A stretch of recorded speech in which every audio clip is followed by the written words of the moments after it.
Hi నేను అరుణ. ఈరోజు పచ్చ పెసలతో మంచి కర్రీ ఒకటి మీకు చూపిస్తాను. దీనిలో మంచిగా ప్రోటీన్ ఉంటుంది, ఫైబర్ ఉంటుంది, super filling and super tasty అనమాట. ఇది ఎలా చేయాలో చూద్దామా?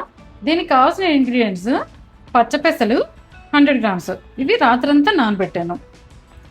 లో ఫ్యాట్ పన్నీరు 100 గ్రామ్స్, వెల్లుల్లి, పచ్చిమిర్చి, టొమాటో, ఆనియన్స్, తర్వాత స్ప్రింగ్ ఆనియన్స్ కలిపినవి అనమాట ఇవి. తర్వాత స్ప్రింగ్ ఆనియన్స్ వేరేగా, ఇది spinach, coconut milk, red chilli flakes, soya sauce. ఈ కర్రీ కుక్కర్లో చేస్తున్నాను. దీనికి ఎక్స్ట్రా వర్జిన్ ఆలివ్ ఆయిల్ వాడుతాను, 2 teaspoons.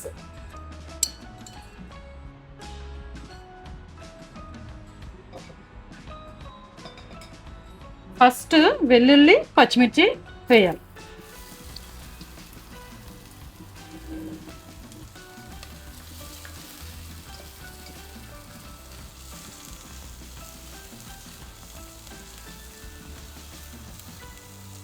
తర్వాత ఉల్లిపాయలు, స్ప్రింగ్ ఆనియన్స్ కలిపినవి.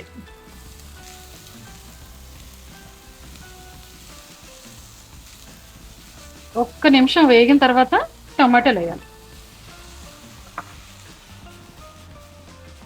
టమాటాలు ఒక 2 నిమిషాలు వేగిన తర్వాత కట్ చేసిన స్పినచ్, ఇది ఒక పెద్ద బౌల్ వేసుకుంటున్నాను నేను.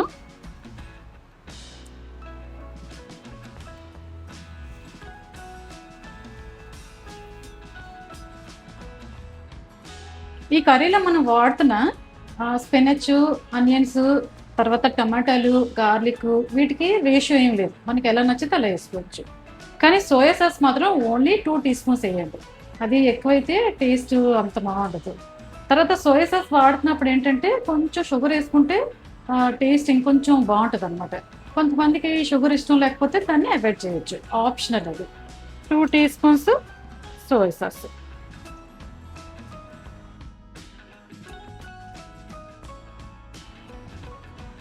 రెడ్ చిల్లీ ఫ్లేక్స్ మన టేస్ట్కి తగినంత, ఒక 1/2 teaspoon షుగర్, సాల్ట్ కొంచెం చూసుకొని వేసుకోండి, ఎందుకంటే సోయా సాస్లో సాల్ట్ ఉంటుంది కదా, మళ్ళీ 2 కలిపి ఎక్కువైపోతాయి. ఇప్పుడు నానబెట్టిన పెసలు ఉన్నాయి కదా, అవి వేసడమే.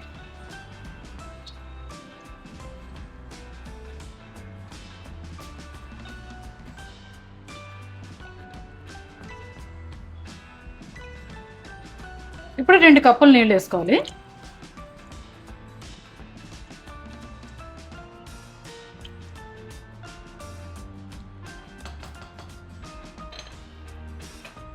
మూత పెట్టుకొని 3 విజిల్స్ వచ్చే వరకు వెయిట్ చేయండి. ఇది యాక్చువల్గా ఫిలిపినో సూప్ రెసిపీ అనమాట. సూప్ అయితే చాలా బాగుంది, నాకు చాలా నచ్చింది.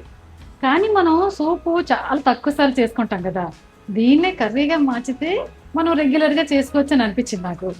తర్వాత దీనిలో మంచిగా ఫైబర్ ఉంది కానీ ప్రోటీన్ కొంచెం తక్కువ అనమాట.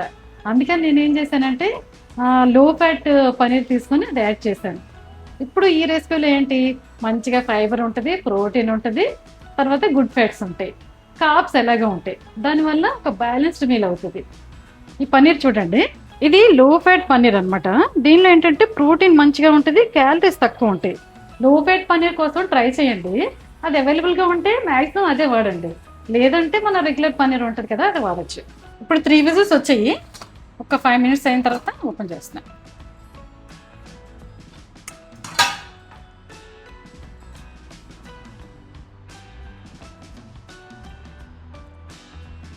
మంచిగా ఉడికింది.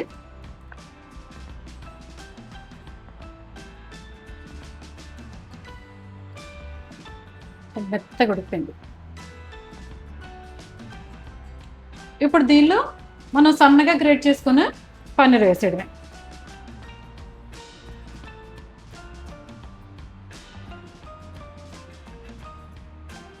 ఇప్పుడు 50 ml కోకోనట్ మిల్క్ వేసుకుంటున్నాం, ఇది మీ టేస్ట్కి తగినట్టుగా.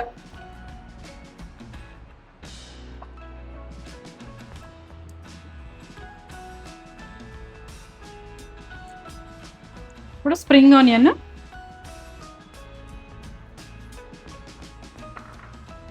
కలిపేసి స్టవ్ ఆన్ చేసి ఒక్క 5 minutes ఉడికించాలి.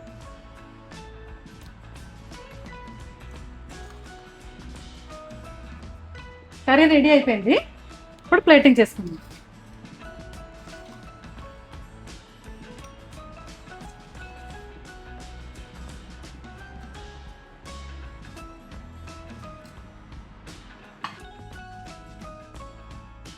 ఈ కర్రీని అన్నంతో తినచ్చు, చపాతీతో తినచ్చు, దోశతో తినచ్చు.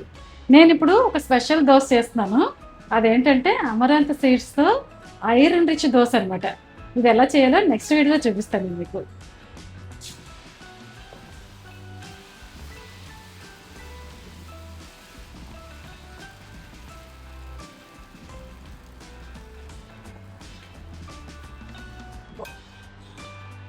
దోశ రెడీ అయిపోయింది.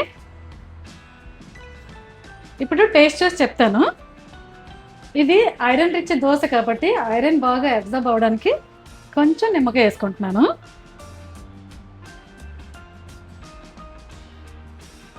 నాకు స్పైసీగా ఇష్టం కాబట్టి కొంచెం చిల్లీ ఆయిల్ వేసుకుంటున్నా. ఇది ఆప్షనల్, మీకు కావాలంటే వేసుకోండి, లేదంటే లేదు.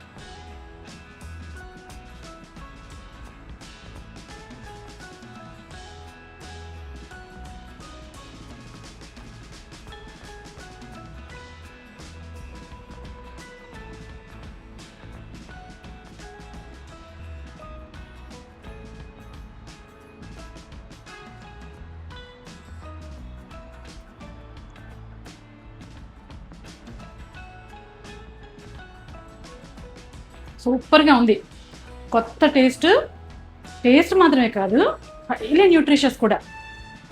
ఇది చక్కగా ఇంట్లో చేసి మీ ఫ్యామిలీకి ఒక కొత్త టేస్ట్ రుచి చూపించండి. ఈ కర్రీ అంతటికి కలిపి మీరు చెప్తే నమ్మరు, ఓన్లీ 750 క్యాలరీస్.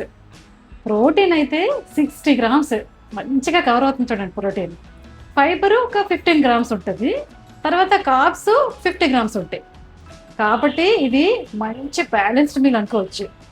ఇలాంటివి మనం రెగ్యులర్గా చేసుకుంటే చాలా మంచిది కదా.